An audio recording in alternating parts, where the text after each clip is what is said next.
Number 2 શ્રવણ શક્તિ. શક્તિઓ અનેક છે.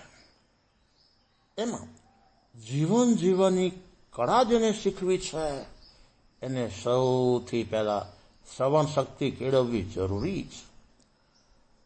શ્રવણ શક્તિ જે પોતાના જીવનમાં કેળવે છે એ બાદશાહનો પણ બાદશાહ છે, એ સિકંદરનો પણ સિકંદર છે, શહેનશાહનો પણ શહેનશાહ છે.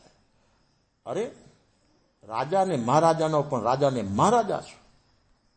આગમકારો લખે છે, શ્રવણે નાણે વિનાણે.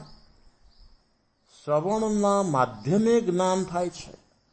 આત્મિક જ્ઞાનની પ્રાપ્તિ શ્રવણ કરાવવાથી નહીં, શ્રવણ કરવાથી થાય છે. શ્રવણ શક્તિ મેળવવાથી થાય છે.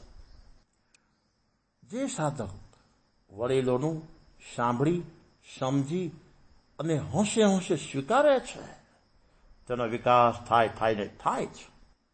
જીવંત દ્રષ્ટાંત મંદિર માર્ગીય સમાજના આચાર્ય પરમાત્મા પૂજ્ય પોતે ગચ્છાદી પદે બિરાજમાન છે.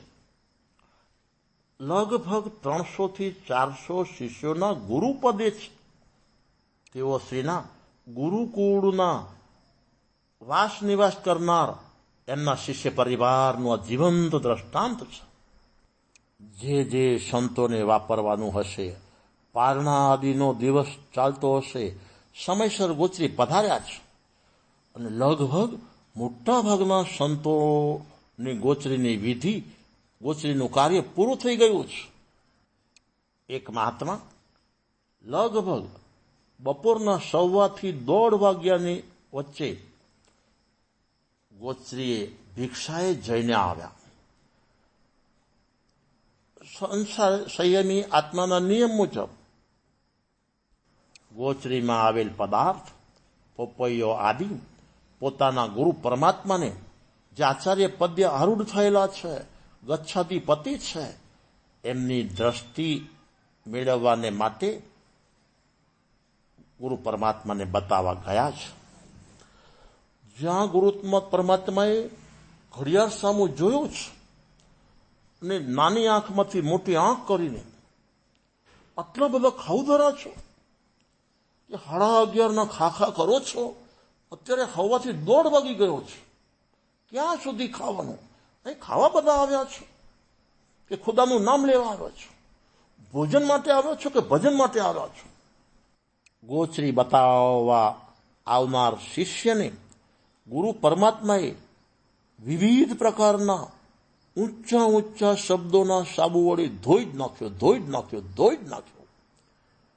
તો આ શ્રવણ કરીને સામેલા શિષ્ય જી ગુરુદેવ, જી ગુરુદેવ, જી ગુરુદેવ, જી ગુરુદેવ, જ્યાં સુધી ગુરુ પરમાત્માની ગરમા ગરમ ભાષા ચાલી ત્યાં સુધી શાંત સ્વભાવી રહીને શિષ્ય સાંભળે જ રાખ્યું. જ્યારે ગુરુ પરમાત્મા આપોઆપ બોલતા બંધ થયા છે તો એ સમયે ગુરુ પરમાત્માની ચરણ લઈને પોતાના શિર ઉપર ચડાવીને શિષ્ય એના કાર્યમાં લાગી ગયો છે. જો આ શ્રવણ શક્તિ જેને પોતાના જીવનમાં કઠોર ભાષા સાંભળતા આવડે છે એ શિષ્યાદિનું કાળજું કોમળ બને છે. જે શિષ્યાદિને પોતાના ગુરુવર્યના નઠોર શબ્દો સાંભળતા આવડે છે એને નારાયણનો માર્ગ મળે છે. 100-150 જેટલા શિષ્યનો પરિવાર આજે ગુરુ પરમાત્માની સાથે છે. 2 દિવસ પછી ગુરુ પરમાત્માને જાણ થઈ છે કે કોઈ શિષ્ય બીમાર પડ્યો છે, બીમાર અવસ્થામાં છે. ગુરુદેવ આ સમાચાર સાંભળીને સામેથી હાલી ચાલીને શિષ્યના આસન પાસે પહોંચ્યા છે, શિષ્યની પથારીએ પહોંચ્યા છે. શિષ્યને પૂછી છે, તબિયત કેમ છે? તાવ ક્યારથી આવે છે? કેટલા દિવસથી આવે છે? સેવામાં કોણ છે? જ્યાં તપાસ કરતા જણાયું છે કે ગઈકાલે જે 1:30 વાગે પોપૈયો લાવેલા તે એના સેવાભાવી આ માંદગીમાં રહેલા શિષ્યાદિ માટે લાવેલા, પોતાના માટે નહીં.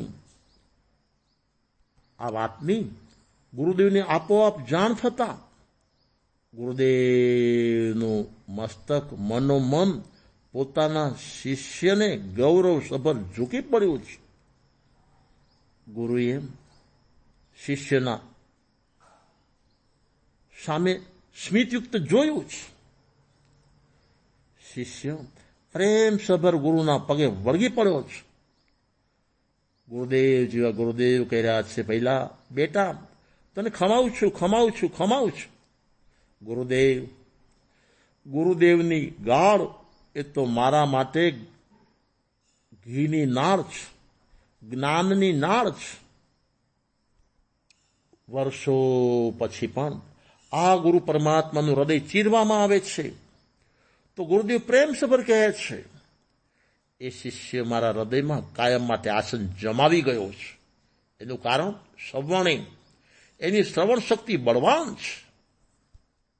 જે શિષ્ય ગુરુના હૃદયમાં છે એ શિષ્યના હૃદયમાં જ્ઞાનના અંકુરાઓ ફૂટે ફૂટે ને ફૂટે છે.